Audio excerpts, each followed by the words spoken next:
Bueno, el segundo de los pasos se llama confiabilidad o también conocido como fiabilidad o consistencia interna. En este paso, lo que nosotros queremos ver o queremos conocer es en qué proporción la varianza de los resultados se debe a la variabilidad de la población y no a la variabilidad del instrumento. ¿Qué significa eso?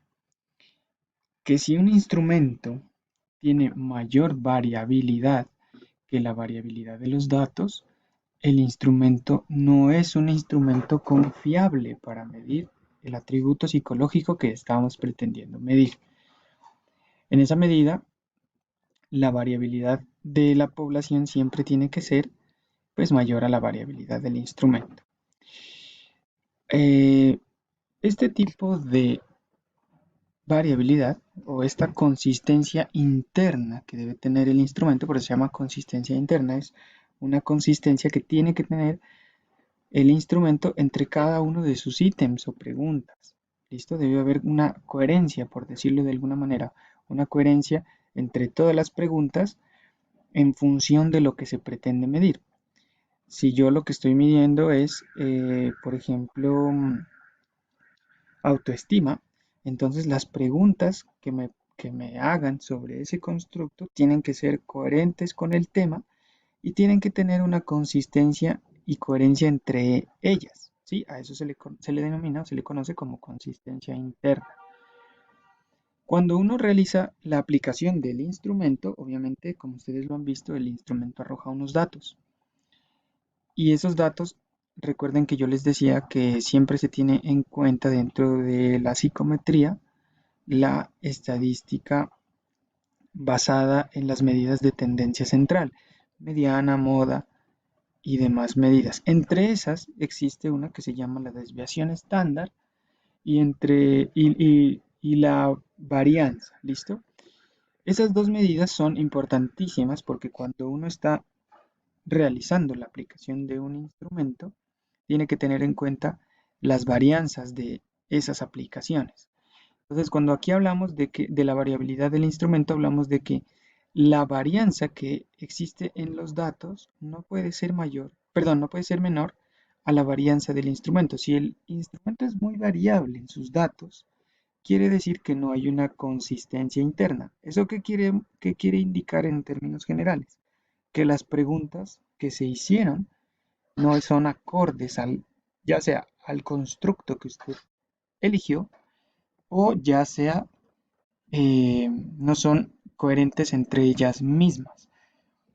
Parece extraño, ¿no? Porque uno a veces formula unas preguntas frente a un constructo o a un atributo y piensa que lo ha hecho bien, pero ¿cómo sabemos si eso realmente es así? Pues mediante un análisis estadístico. Si el análisis estadístico le dice a usted, mediante el análisis de los números, mire, su instrumento no es muy, o más bien su instrumento es muy variable en los datos obtenidos, es más variable que los datos de la población, eh, le está indicando que su instrumento no es consistente y por ende que sus datos no son confiables y por ende que sus datos o su instrumento no es válido. En pocas palabras, que lo que usted está utilizando como instrumento para medir un atributo psicológico no sirve. Por eso muchas veces se rechazan trabajos de grado cuando los estudiantes, por ejemplo, dicen, bueno, es que yo quiero ver el grado de satisfacción con la vida de este grupo de personas. Bueno, ¿y usted cómo midió eso? Le pregunta a los jurados. Ah, no, yo hice un cuestionario. Les pregunté tales y tales cosas. Bueno, ¿y las propiedades psicométricas de ese cuestionario las tiene? No, no, ese cuestionario yo me lo inventé, dicen a veces los estudiantes. Pues ahí les van a rechazar su trabajo, porque el cuestionario que usted se inventó no cumple con estos criterios. Por eso es que uno no es que pueda ir evaluando como se imagina y como uno cree que está bien cualquier atributo psicológico. No, uno tiene que realizar un proceso de validación del instrumento, que es lo que estamos viendo ahorita en los pasos, para dar cuenta de que eso que usted acaba de inventarse, supuestamente para evaluar un atributo, cumple con esos criterios mínimos de al menos ser un instrumento válido y confiable. ¿Listo? Bueno, y usted se preguntará, bueno, ¿y yo cómo sé que la variabilidad del instrumento no es mayor que la variabilidad de los resultados de la población? ¿Cómo lo sé? Pues bueno, para eso unos estadísticos se inventaron o crearon un índice que se conoce como el alfa de Cronbach o de Cronbach, como usted quiera pronunciar. El índice de alfa de Cronbach le permite a usted decir si esta variabilidad del instrumento es mayor o menor que la variabilidad de los resultados de la población. Y en esa medida, si es mayor o menor, usted dice, de acuerdo al índice o al alfa de Cronbach, usted puede decidir si su instrumento tiene consistencia interna o no. Si no la tiene, pueden pasar dos cosas. O el instrumento no sirve para evaluar lo que usted quiere evaluar, o la aplicación no estuvo bien hecha. Lo cual quiere decir que usted tiene que repetir la aplicación. ¿Cómo sé eso? Pues si usted está creando el instrumento y de pronto el alfa de Cronbach le da un indicador de que no hay consistencia interna, quiere decir que los pasos anteriores, es decir, estos pasos de validez de respuesta, de validez por jueces y validez racional, no estuvo bien hecho. Si usted está adaptando un instrumento, como es el caso del proyecto de aula, y el alfa de Cronbach le indica que no hay consistencia interna, quiere decir que usted no hizo una aplicación adecuada. ¿Qué significa no hacer una aplicación adecuada? Por ejemplo, que las indicaciones no fueron claras, que a veces los estudiantes se inventan los datos. No lo digo de ustedes, sino que hay ocasiones en los que los estudiantes se inventan datos y eso se puede evaluar mediante el alfa de Cronbach. Cuando el alfa de Cronbach es muy baja, quiere decir que los estudiantes pudieron inventarse los datos. O si es muy alta, también nos indica que los estudiantes pudieron haberse inventado los datos. Por eso yo les decía, cuando ustedes les pedía que aplicaran su prueba piloto, hagan la conciencia, porque cuando hagamos este ejercicio, si no le da un buen alfa de Cronbach, quiere decir que probablemente hubo errores en la aplicación o que algún estudiante cometió esa falta ética de inventar los datos. Entonces, bueno, el alfa de Cronbach lo que sirve es precisamente para saber si la variabilidad del instrumento es mayor a la variabilidad de los resultados de la población o de la muestra. ¿Listo? Como es un índice, es un indicador, el alfa de Cronbach es un número que arroja, bueno, el alfa de Cronbach se lo puede sacar de dos maneras.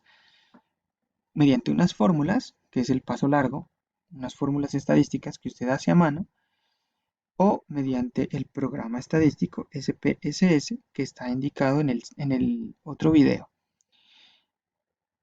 En el programa solito hace todas esas operaciones y le arroja el indicador del alfa de Cronbach.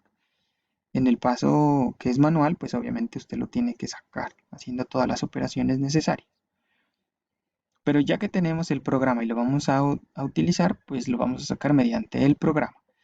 Entonces, el alfa de Cronbach mediante el programa es un indicador, un índice, un número que le arroja al sistema que está entre 0 y 1. Recuerden que yo les decía que toda la estadística está basada en probabilidades y la probabilidad siempre se mide de 0 a 1. Entre más cercano a 1, mayor será el alfa de Cronbach, lo que quiere decir que habrá mayor consistencia interna. ¿Sí? Entre más cercano a 1 el índice que le arroja el programa, mayor consistencia interna. Y entre más cercano a 0 el índice de alfa de Cronbach, menor consistencia interna. Entonces supongamos que un instrumento me arroja un alfa de Cronbach de 0,7. 0,7 es un índice más o menos alto, lo cual quiere decir que hay una consistencia interna más o menos estable. Si hay un 0,8 o un 0,9, pues habrá más consistencia interna. Y si hay números o índices de alfa de Cronbach como de 0,4, 0,3, habrá menos consistencia interna. Recuerden, entre menor consistencia interna, lo que me está indicando es que su instrumento no sirve o que la aplicación estuvo mal hecha. ¿Listo? Todas estas cosas se las saca no antes de aplicar el cuestionario o el instrumento, sino después, cuando usted ya tiene los datos, usted hace esta evaluación. Por esa razón yo les decía en clases pasadas que el análisis del instrumento como tal, de saber si está bien hecho, de saber si está mal hecho, de saber si está bien aplicado o no, de saber si las preguntas son las correctas, son las suficientes, de si quito o no quito preguntas, viene después de haber aplicado el cuestionario, no antes. Usted primero, anteriormente, hace un proceso de evaluación de validez de contenido mediante estos procesos, una evaluación cualitativa, y ahí pues usted decide sobre algunas preguntas o no, pero realmente lo que usted le permite, o la herramienta que le permite a usted decidir qué preguntas se quedan o cuáles se van, si su instrumento es un instrumento confiable para medir lo que quiere medir, son las estadísticas. Y estas estadísticas vienen después de aplicar, no antes. ¿Listo? Bueno, en la evaluación del alfa de Cronbach, además del indicador, o sea, del alfa de Cronbach, además de ese número que les acabo de mencionar, el sistema a usted le arroja un p-valor, algo que se llama un p-valor o el valor p, ¿sí? Este p-valor es un indicador del error que sus mediciones, que usted como investigador se permite tener en sus mediciones. El error que usted como investigador se permite tener en sus investigaciones. Como criterio general, digamos, como un acuerdo entre los investigadores de todo el mundo, el error permitido en cualquier medición es máximo del 5%, ¿sí? Si sus mediciones tienen un error superior al 5%, quiere decir que sus mediciones no son confiables, lo cual quiere decir lo mismo que decíamos hace un rato, que su consistencia interna no es la adecuada y por tanto, o sus datos o su instrumento no mide lo que quiere medir, o su instrumento fue mal aplicado, o sus datos fueron inventados. ¿Listo? Entonces, el p-valor, que es el indicador del error de las mediciones, tiene como máximo, o puede tener como máximo un error de 5%. ¿Eso qué quiere decir? Que cuando usted saca el alfa de Cronbach con el sistema le arroja tanto el indicador del alfa de Cronbach como el indicador del p-valor. Si el p-valor es menor a 0,05, que es lo mismo que el 5%, ¿sí? Quiere decir que sus datos son confiables. Es decir, si yo tengo un p-valor de 0,03, los datos son confiables. Si tengo un p-valor de 0,5, no 0,05, sino 0,5, mis datos no son confiables. Si tengo un p-valor de 0,04, mis datos no son confiables, ¿sí? Siempre tiene que ser igual o menor a 0,05. Ese es el criterio asumido por todos los investigadores a nivel mundial. Ahora, ¿qué pasa cuando el error es del 1%? Pues sus datos son aún más confiables que el 5%. Y si yo tengo un p-valor del menor o igual al 0,01, mis datos son aún más confiables todavía que si yo tuviera un error del 0,05. ¿Quién dice si escojo el error del 5% o el 1%? Usted. Usted decide, dependiendo de la confianza que le tenga a su instrumento, a la evaluación que hizo por jueces y la evaluación juiciosa que se hizo anteriormente en este paso de validez de contenido. Dependiendo de esa confianza que usted tenga y de la investigación y de la literatura existente de lo que usted está investigando, usted escoge si quiere colocar como error el 1% o el 5%. Digamos que eso es como un criterio que el investigador decide de cuánto él se permite fallar en sus datos, o sea, cuánto error le permite a sus datos el, que se presente. Si es de 5%, de 1%. Por lo general, los investigadores colocan el 5%. Ya ponen el 1% cuando hay muchísima investigación sobre ese tema y entonces